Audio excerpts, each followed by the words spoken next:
The smell of burnt coffee hit me first thing that morning, sharp and bitter, clinging to the kitchen like it was trying to remind me what disappointment smelled like. My birthday. 43 years old today, and the only thing waiting for me was a cold plate of eggs already starting to harden around the edges, and Caroline's chair sitting empty, pushed back neat like she never meant to use it in the first place.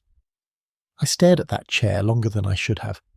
20 years of marriage, and on the one day that should have been about us, about me, she couldn't even fake showing up.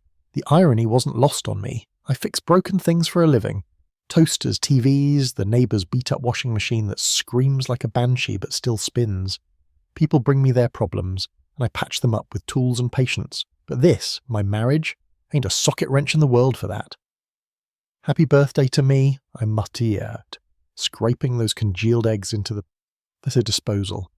The machine chewed them up like it was laughing, like even it knew this morning was a joke. Now, before I get too deep in this, let me pause a second. If you're listening, do me a solid, hit that subscribe, drop a like, and in the comments, let me know what city you're watching from. I promise you this story, it's going to take you places. The click of heels snapped me out of my thoughts. Caroline breezed in like she was late for a runway, not late for breakfast. She had on that green designer dress I bought her last year for our anniversary. The one she said made her feel powerful, unstoppable. Apparently it also gave her the power to walk right past me like I wasn't sitting there on my birthday. "Oh, Eli, about tonight," she said, not even looking up while digging through her purse. "I can't make it to dinner." I stayed quiet, eyes on my coffee mug. She kept going, voice casual, like she was just talking about the weather. "Derek's going to be at Lakeside with some clients. You know how awkward that would be." Derek! Of course, the ex-boyfriend from college who just so happened to drift back into our lives 6 months ago. Like bad spam mail you thought you deleted. The same Derek she swore up and down she'd blocked when I said I didn't like how close they were getting. "You mean the Derek you promised me you cut off?" I asked, keeping my voice flat. 20 years had taught me that raising it only gave her ammo. Angry husband, jealous husband, a script she knew by heart. She rolled her eyes, perfected like a stage move. "God, Eli, you're so paranoid. He's just a friend. Besides, I told Miranda I'd meet her for drinks tonight. Girls' night, you know." Miranda, Caroline's oldest friend and honestly her loudest cheerleader when it came to reminding her she didn't owe me a damn thing. The same woman who'd been side-eyeing me since day one, whispering independence like it was gospel. "Right," I said, pushing the words out slow. "Girls' night on my birthday." She leaned down, kissed my cheek like she was signing a check, then grabbed her purse. "Don't be dramatic. We'll celebrate tomorrow." Her heels clapped across the floors I refinished last summer, with my own hands. She didn't notice, didn't care.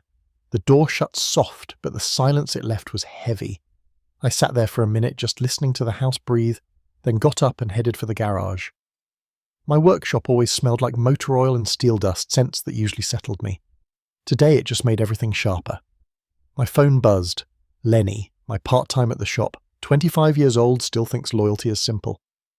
"Happy birthday, boss. You coming in today or wifey got you celebrating?" I typed back. "Change of plans. She's busy. I might swing by." "That's foul. Want me to grab some beers later? We can lock up early, throw our own party." I stared at the text a second, thumb hovering. Then I wrote, "Do me a favour instead. Drive by Lakeside Grill around 7. Just curious about something." He shot back quick. "You good, boss?" "Probably not," I replied. "But I will be." And that was the truth. Around 6:30 the shop was quiet, just me sweeping up dust and the metal shavings when my phone lit. Lenny. I knew before I answered that whatever he had to say, I wouldn't like it. "Boss," he said, voice low like he was reporting enemy movement. "She ain't with Miranda." My chest tightened. "Then who?" He hesitated just a second. "She's here at Lakeside, sitting real cozy with some dude in a suit. Slick looking. They holding hands across the table. Ain't no girls' night, boss. You know who it is." I didn't even need him to say the name. Derek. Of course it was Derek. "You want me to grab some pictures?" Lenny asked. I closed my eyes, breathed out slow. "No. Thanks, Lenny. I'll handle it." But I didn't handle it. Not right then. Instead, I drove home with the kind of calm that don't feel calm. It feels like ice forming over fire.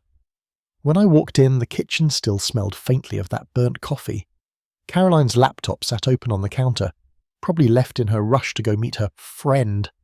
For 20 years I never once touched her things without asking. But tonight I broke that rule. The password was still our anniversary date. Either she got sloppy or she wanted me to find what was hiding inside. Part of me hoped it was the latter, that there was some shred of guilt left in her. There wasn't. First folder I clicked was called Travel Plans. Cute. Inside were pictures I wish I could erase from my skull. Caroline and Derek at restaurants I'd never been to. Caroline and Derek at a cabin I didn't recognise. Her smiling like a teenager sneaking out past curfew. Caroline and Derek in bed. Her wearing lingerie I never saw before. Bought for him, not me. The timestamps hit harder than the images. 3 months. 3 months of working late, of girls' nights, of calling me paranoid while she was living her second life in plain sight. But the photos weren't the worst of it. The text threads were. Derek, can't wait to get you alone this weekend. Tell him you're visiting your sister. Caroline, already handled. He's clueless. Sometimes I wonder what I ever saw in him. Derek, soon you won't have to wonder. We'll make it official. Caroline, my lawyer says if I prove he's emotionally abusive, I'll get more into the settlement. Derek, is he abusive? Caroline, he will be by the time I'm done. I sat there, scrolling, feeling my stomach twist into something unrecognizable. 20 years of marriage boiled down to strategy notes on how to ruin me. She wasn't just cheating, she was manufacturing a case, building a whole narrative where I was the monster. I snapped out of it and did what I do best. Documented everything. Screenshots, copied files, tucked them into my own drive under a name she'd never guess. Evidence, cold and bold, undeniable. That's when the phone rang. Caroline. Hey honey, she said, voice light as champagne bubbles. Just wanted to let you know I'll be late tonight. Miranda's going through some drama with her boyfriend. Girl talk, you know how it is. I looked at the screen of her laptop, at her body tangled up with Derek's, lingerie glinting under cheap cabin lighting. Sure thing, I said, steady as a metronome. You're not mad about dinner, are you? We'll celebrate tomorrow, I promise. Promises. She said it like candy, sweet and empty. I'm not mad, Caroline, I'm just disappointed. She sighed, that exasperated sigh I knew too well. Oh, don't be like that. You know I love you, right? I stared at the photo still open on the laptop, the one where she was kissing Derek in our bed like I'd already been erased. Yeah, I said quietly. I know exactly how much you love me. And I ended the call. Next morning I wasn't in the mood for grease-stained hands and busted microwaves. I needed something stronger, the kind of medicine that doesn't come in a bottle. So I slid into a bar stool at Maggio's Tavern. 10 in the morning, coffee already burnt to hell, gossip hotter than the pot. Well, look who decided to come up for air, Maggie said, eyeing me over her cigarette voice. She poured a cup before I even asked. Shouldn't you be at the shop, birthday boy? Took the day off, I said. Caroline and me, we're having some issues. She snorted, leaned across the bar like she was about to tell me where Jimmy Hoffa was buried. Issues? Honey, that wouldn't have anything to do with her and that real estate hotshot Derek Foster, would it? The words hit like a slap. Not because they were news, Lenny already painted the picture for me, but because Maggie said it like everybody knew. You know about that? I asked. She gave me a look that said I was asking if the sky knew it was blue. Everybody knows, sugar. They've been acting like high schoolers at the grocery store, holding hands at the movies. She ain't as slick as she thinks, so it wasn't just my suspicion anymore. The whole block had been watching the show while I was stuck playing the fool. My reputation already on trial in people's whispers. What else do folks say? I asked, bracing for the hit. That you're controlling, paranoid. Miranda's been spreading that tale all over town. Word is, you don't let Caroline breathe without checking her pulse. Maggie shook her head. Most people don't buy it, Eli. You're many things, but abusive? Not in this lifetime. That stuck with me. Caroline wasn't just cheating, she was rewriting me, laying bricks for her story where I was the villain. I finished the coffee, bitter but clean, and thanked Maggie. Hypothetically, I asked as I stood to leave, how would someone make sure the truth comes out? She grinned, smoke curling from her laugh. Fight fire with fire. Are you with fire, baby? She's been playing dirty. Time to show her what dirty really looks like. By noon, I was parked across from Derek's glass and chrome office downtown. Sleek building, motivational posters in the lobby, and a red BMW convertible out front screaming midlife crisis. At 12:15 sharp, Caroline's silver Lexus pulled up, still dripping oil like a wounded animal. She hopped out, light in her step, and vanished inside. 20 minutes later, they came out together, smiling, leaning close, headed to lunch like a couple in a rom-com. I followed from a distance, phone camera ready. No confrontations, no drama, just quiet clicks, timestamps, receipts. They sat at the same restaurant from the night before, hands touching across the table like they'd just invented adultery. After they were settled, I doubled back to Harbourview Towers, where Derek played house. The parking garage was wide open, no cameras I could see. His BMW in spot 47 polished to a shine, but the spot next to his, fresh oil stains pooling dark on the concrete. Caroline's Lexus. I knelt down, snapped pictures of the drips, the stains, the unit directory showing D. Foster, 4B. She'd been spending her days here while I was out fixing other people's broken things, acting like our house was just a storage unit until she figured out how to take it from me. That night I laid everything out, photos from lunch, timestamps, oil stains, Maggie's words still ringing in my ears. A timeline was forming, neat and undeniable. Her lies couldn't live long in daylight. As I closed the file, my phone buzzed. Lenny again. "Boss, I got a guy," he said. "Name's Jake. Works at the phone store. Knows his way around data recovery.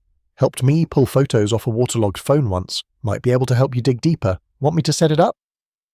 I looked at the photos scattered across my screen, then back at Caroline's smiling face in someone else's arms. "Yeah," I said. "Set it up."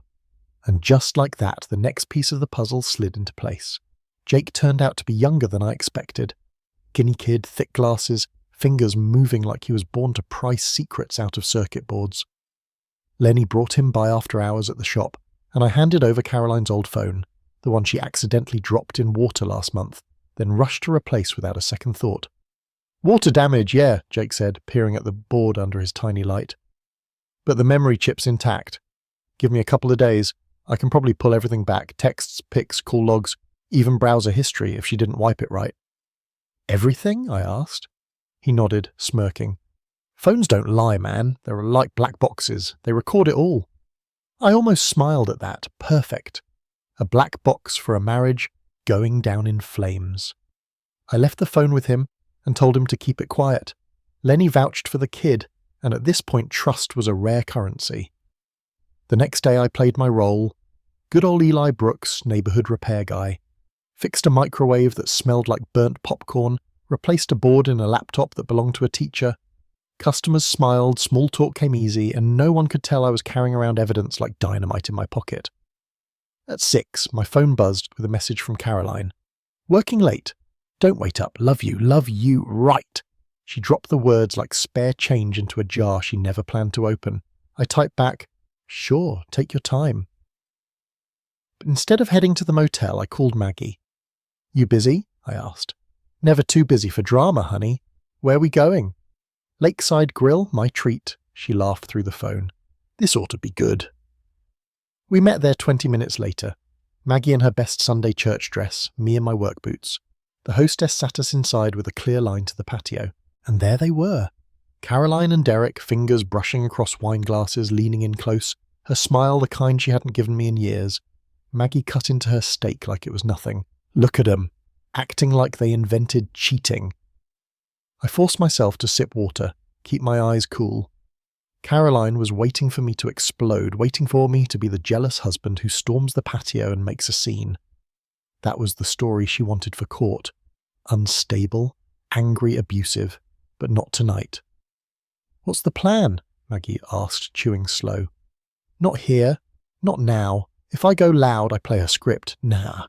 I'm going to let her write the whole lie out, then flip the page in front of everybody." Maggie raised her glass. "To ice-cold justice." We left before Caroline and Derek finished their drinks. She never even noticed we were there. That told me all I needed to know. She thought I was blind, and that arrogance was going to be her downfall. Back at the motel, I organised the day's notes. Jake had the phone. I had fresh photos from the restaurant. My file was growing heavy with proof and heavier still with the weight of patience. That's when my phone buzzed again. Unknown number. "This is Joel from Caroline's office. We met her at the Christmas party last year. Can we talk? Tomorrow morning? Coffee shop on Main. Just you and me. It's about your wife. I read it twice, then 3 times. My gut told me this wasn't spam. Joel was the IT guy. Quiet, nervous, the kind of man people overlook. If he was reaching out, it meant he'd seen something worth sharing. I typed back one word. Okay, tomorrow was going to get real interesting. Joel was already at the Main Street coffee shop when I walked in, hunched over a black coffee like he'd been up all night. He looked smaller than I remembered, shoulders tense, eyes darting to the door every few seconds, like he was scared of his own shadow. "Thanks for meeting me," he said when I slid into the booth. His voice was tight, almost cracking.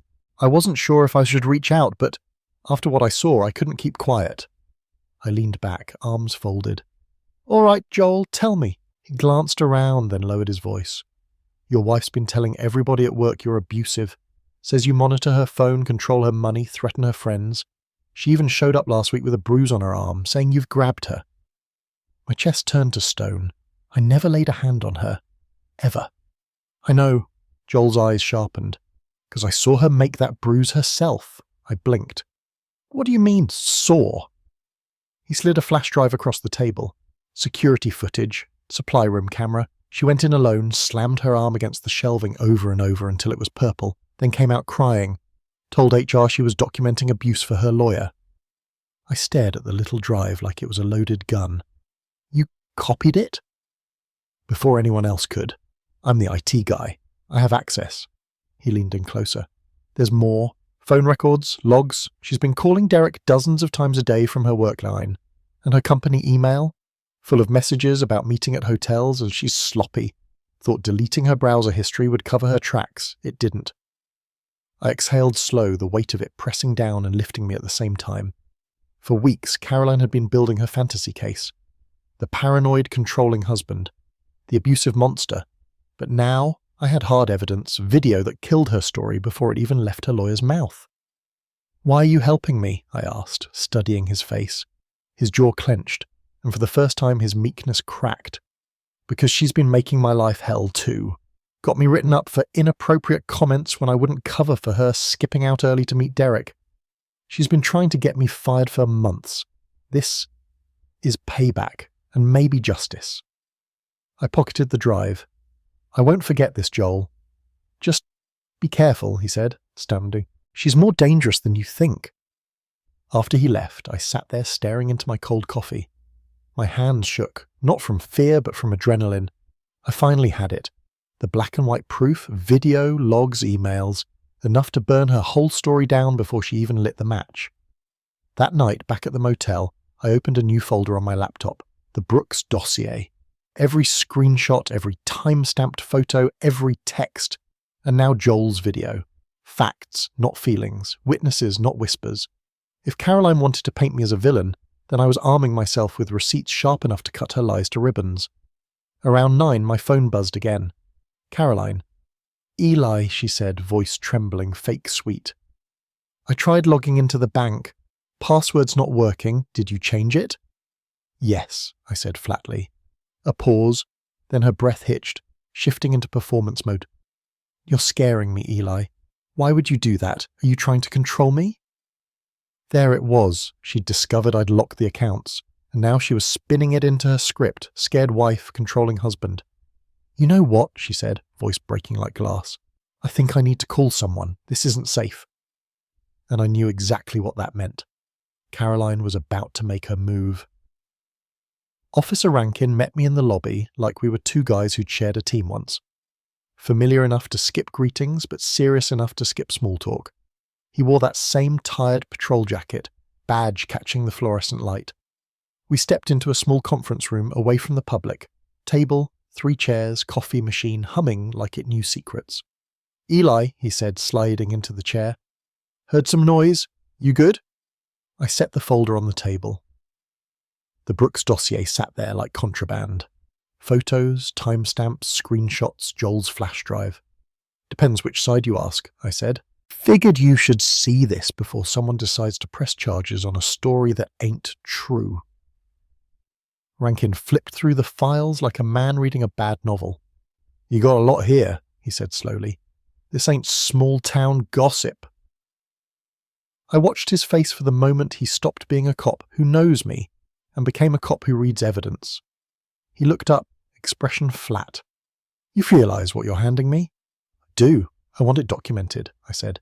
If she's going to spin this into a restraining order or a police report, I want my side on paper first.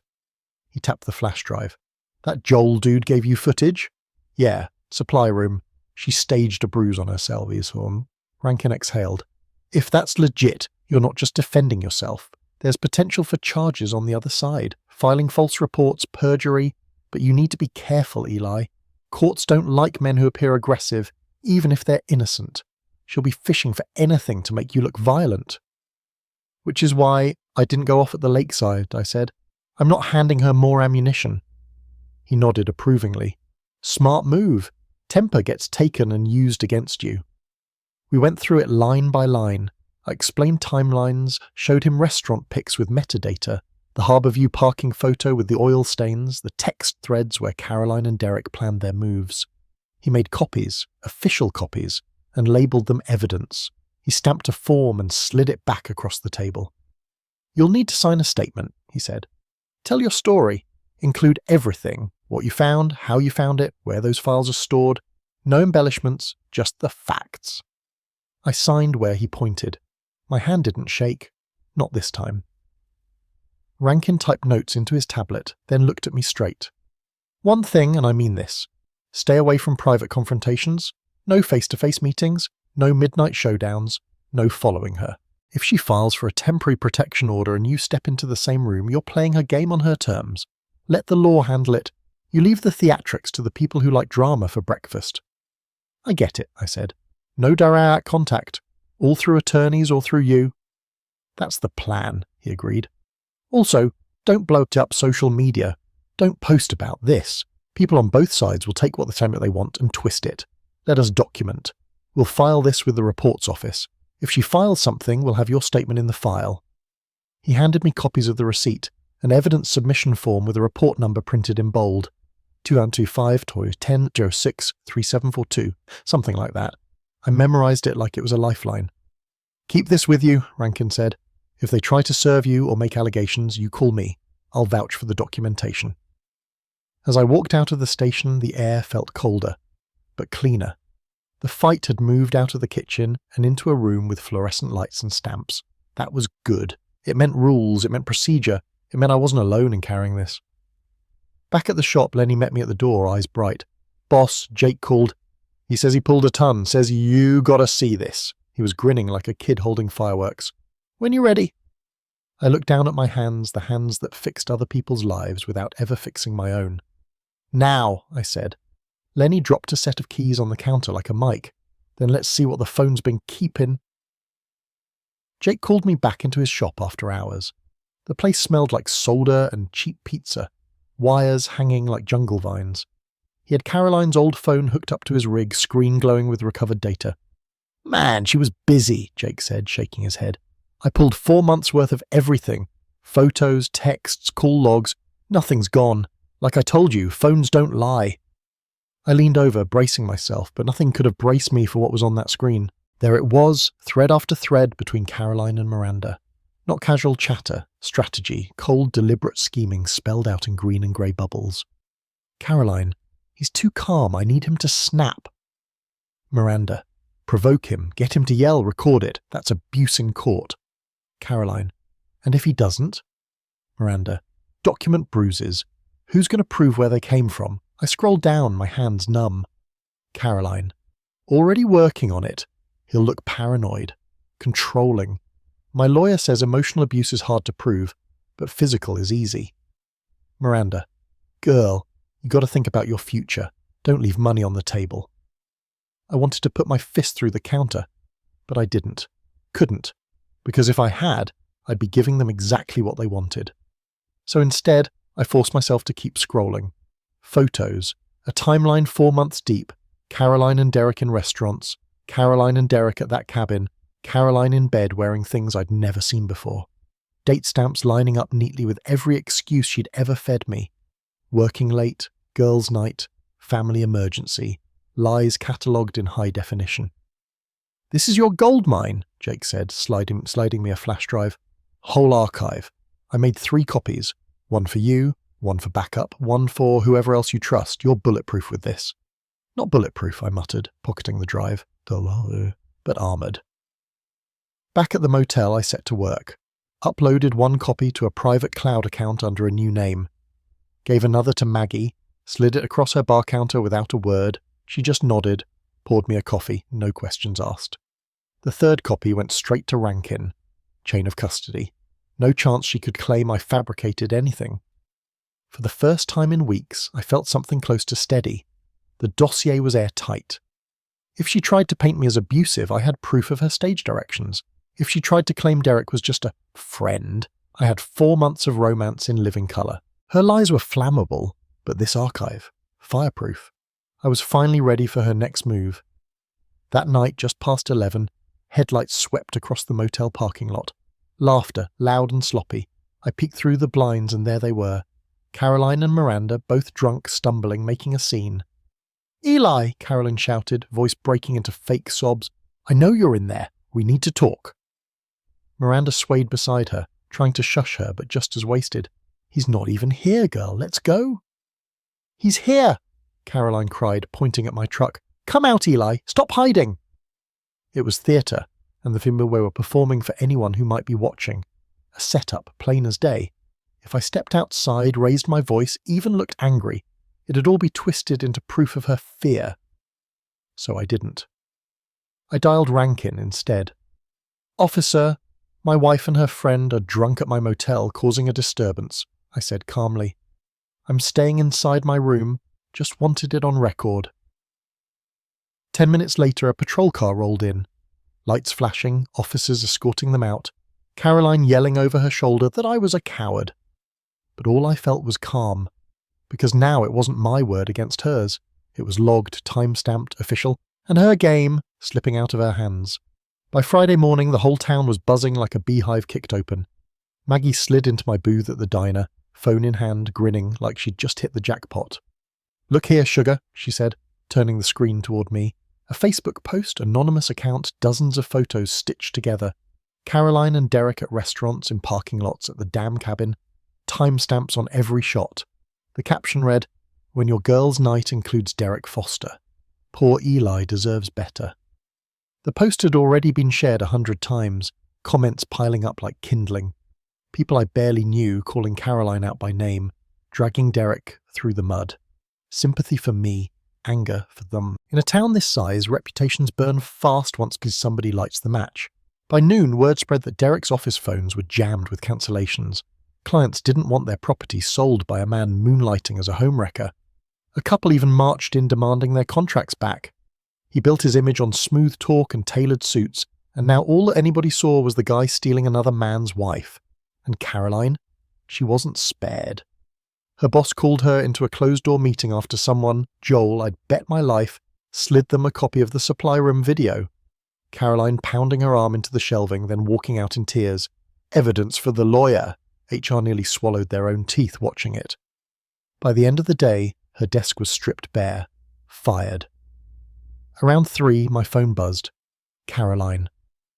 Her texts were frantic, fingers tripping over themselves. "We need to talk. You don't understand. Meet me at the house now or I swear." I didn't reply. Didn't need to. That was her old game. Corner me in private, spin the story later however she wanted. But those days were gone. I sent back one message. Any discussion goes through lawyers, no exceptions. 10 minutes later, another call, straight to voicemail. Her voice this time, low, cracked, a mixture of fury and desperation.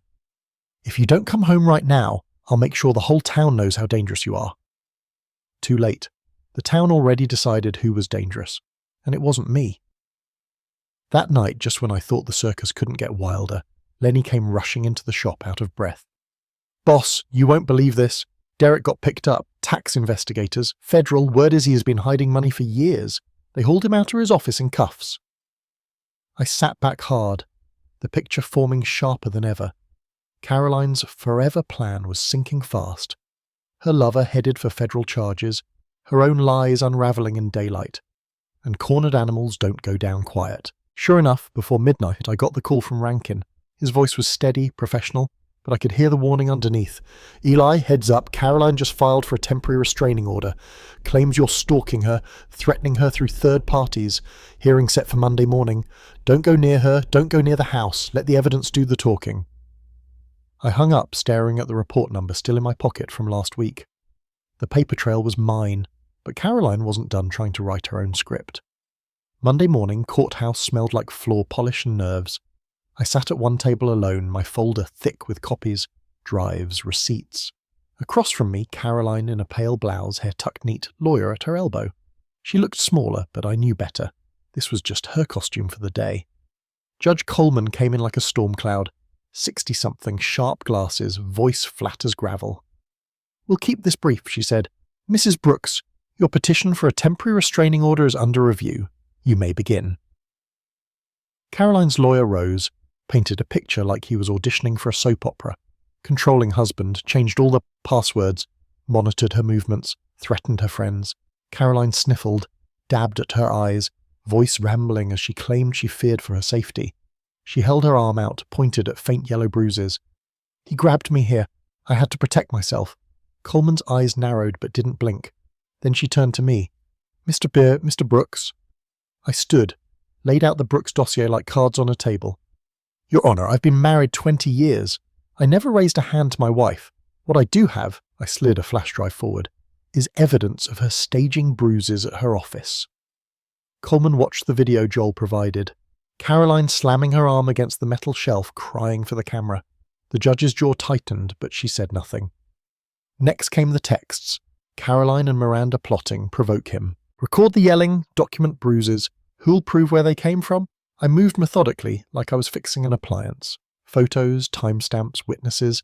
Caroline with Derek at restaurants, at the cabin, in bed. 4 months of lies synced with every excuse she'd fed me. Her lawyer sputtered. "Out of context, Your Honor." "Enough," Coleman cut him off. "Mrs. Brooks, do you recognize these messages?" Caroline stammered, tried to talk around them, but her courtroom felt heavy with silence. Her tears didn't land this time. They slid off the facts like water on glass. Finally, Coleman closed the folder with a thud. "This court denies the request for a restraining order. Furthermore, given the evidence presented, I am referring this matter to the District Attorney's Office for review of possible perjury and filing of false reports." Caroline's face crumpled, half rage, half disbelief. Her lawyer shuffled papers he couldn't save. For me, it was oxygen. The weight I'd carried for months lifted just enough for my lungs to work again. My house, my shop, my freedom, they were all balanced on the edge of her lies, and Coleman just tipped the scales back toward truth. I walked out without looking at Caroline. No words, no gloating, just silence. The kind that wins. That night back at the motel, I thought maybe the storm was easing. Then my phone buzzed. Rankin. His voice was clipped, almost satisfied. "Eli, thought you'd want to know. Caroline and Derek got picked up tonight. Insurance fraud, cabin property they'd been using. Belongs to an old client of Derek's. Fraudulent claim after storm damage. Federal charges." I sat on the edge of the bed, phone pressed to my ear, listening like it was a radio broadcast from another world. "They're both in holding," Rankin added. "This thing's far from over." And I knew he was right. By the end of the week, the story wasn't mine anymore. It belonged to the neighborhood, traded in barbershops and grocery lines, whispered over coffee like Sunday scripture. Folks said Caroline and Derek got exactly what they deserved. Others shook their heads, pitying me with the kind of sympathy that felt heavier than silence. I didn't gloat. Couldn't. There's no victory in watching 20 years collapse into mugshots and case files. My life was still standing, but it smelled like smoke after a fire. Lenny sat with me on the shop's back steps, drinking a soda like it was holy. He looked at me sideways. "Boss, you still love her, don't you? Not the woman now, but the one from back then." I didn't answer right away. I thought about Caroline in her 20s, smiling without calculation, the girl who once danced barefoot in our kitchen. Then I thought about the folders full of her lies, the staged bruises, the betrayal carved in digital ink. "I loved an idea," I said finally. A picture I painted in my head. But the person, the real Caroline, I don't think I ever knew her. Lenny nodded, quiet. "That's heavier than hate, huh?" "Yeah, but I'm not carrying it anymore. The risk was always there, to let anger run me, to make revenge my new religion. But I knew that road ended with me looking just like them. Empty, bitter, hungry for someone else's pain. That wasn't my way. So I kept my head down, fixed broken things, a coffee maker, a dryer, an old jukebox Maggie wanted working again. Noise I could manage, work that ended clean. Every repair was a reminder that not everything broken had to stay that way, even if some things, like marriages, weren't worth saving. One evening, just as I was locking the shop, Miranda appeared. Her eyes were red, face worn down to raw nerves. "She's sick," she said, voice cracking. "Caroline wants to apologize. She wants to see you." I shook my head, firm but calm.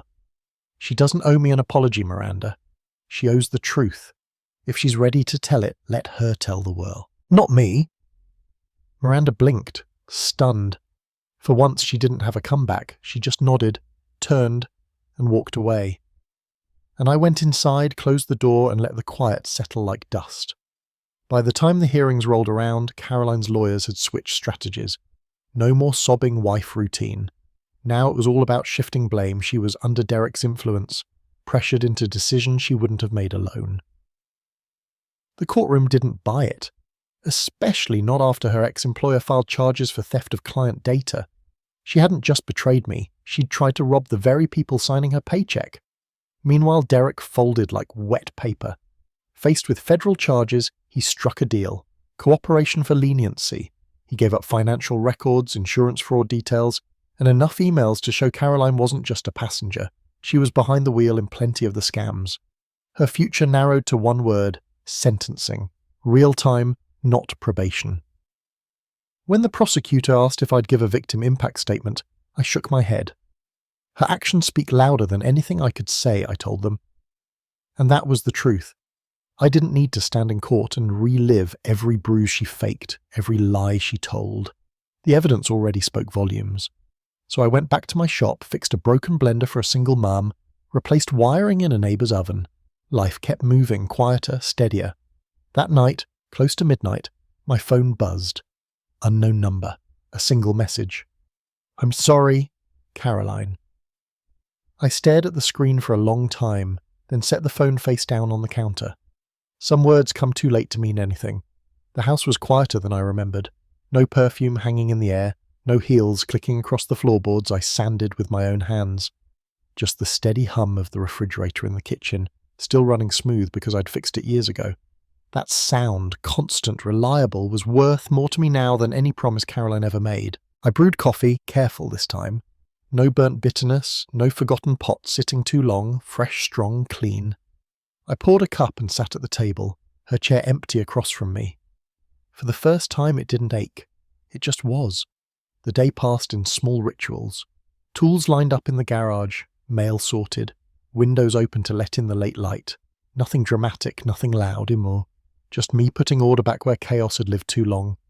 By evening I was on the porch, watching the sky turn orange and violet. The town felt different now, quieter, like it was finally done whispering about me.